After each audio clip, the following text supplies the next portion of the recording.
Hello students, welcome to my channel. இன்னைக்கு இந்த வீடியோவில் என்ன பார்க்க போகிறோன்னா 11th botany and bio botany-க்கான golden important 2 mark 3 mark 5 marks questions தான் பார்க்க போகிறோம்.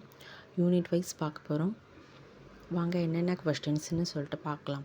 இப்போ 2 mark and 3 mark questions என்ன வரும் பார்த்தீங்கன்னா, கொடுத்துருக்க எல்லா கொஸ்டின்ஸையும் தரவாக ப்ரிப்பேர் பண்ணிக்கோங்க. பூஞ்சை வேரிகளின் அது ரொம்ப இம்பார்ட்டன்ட்.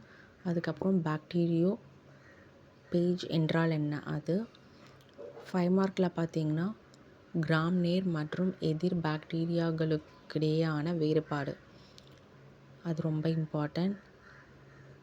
லைக்கன்களின் பொது பண்புகளை எழுதுக, அதுவும் ரொம்ப இம்பார்ட்டன்ட். எல்லா கொஸ்டின்ஸையும் தரவாக ப்ரிப்பேர் பண்ணிக்கோங்க. எக்ஸாமுக்கு ப்ரிப்பேர் பண்ணுறதுக்கு இந்த வீடியோ உங்களுக்கு ரொம்பவே ஹெல்ப்ஃபுல்லாக இருக்கும். பிடிஎஃப் வேணுன்றவங்க டிஸ்கிரிப்ஷனில் பிடிஎஃபோட லிங்க் வைக்கிறோம். வேணுன்றவங்க அங்கே போய் நீங்கள் டவுன்லோட் பண்ணிக்கலாம். மறக்காமல் இந்த சேனலை சப்ஸ்கிரைப் பண்ணுங்கள், லைக் பண்ணுங்கள், ஷேர் பண்ணுங்கள், ஃபாலோ பண்ணுங்கள், சப்போர்ட் பண்ணுங்கள். எக்ஸாமுக்கு தேவையான எல்லா இம்பார்ட்டன்ட் வீடியோவும் இந்த சேனலில் அப்டேட் பண்ணுறோம், பார்த்து யூஸ் பண்ணிக்கோங்க. வீடியோவை ஸ்கிப் பண்ணாமல் ஃபுல்லாக பாருங்கள். இது Tamil மீடியம்கான golden important questions.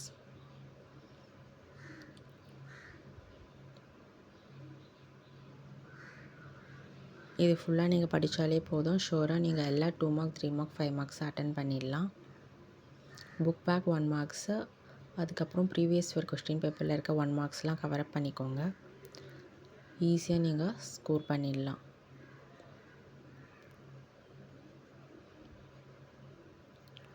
First to 5 unit வந்து ஃபிங்கர் டிப்ஸில் இருக்கணும் உங்களுக்கு, ஏன்னா அதில் கொஸ்டின்ஸ் கண்டிப்பாக வரும்.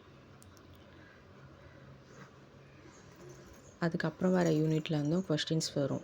எந்த யூனிட்டை விட்டுட்டு எந்த யூனிட்டில் கொஸ்டின்ஸ் கேட்பாங்கன்னு நம்மளுக்கு தெரியாது. ஸோ எல்லா யூனிட்டையும் தரவாக ப்ரிப்பேர் பண்ணிக்கோங்க. எந்த யூனிட்டையும் ஸ்கிப் பண்ணிடாதீங்க.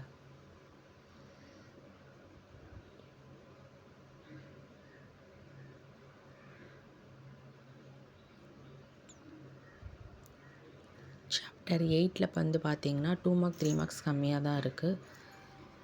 ஸோ அதை படிச்சுக்கோங்க. ஆர்என்ஏ வகைகள் வந்து அடிக்கடி கேட்குற questions.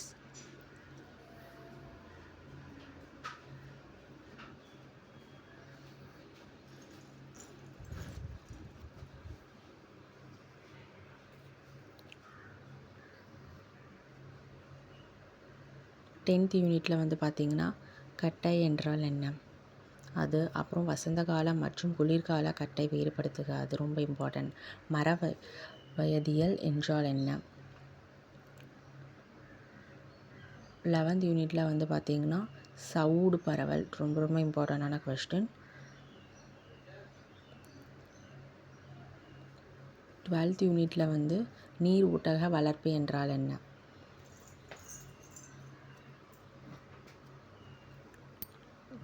Thank you, all the best.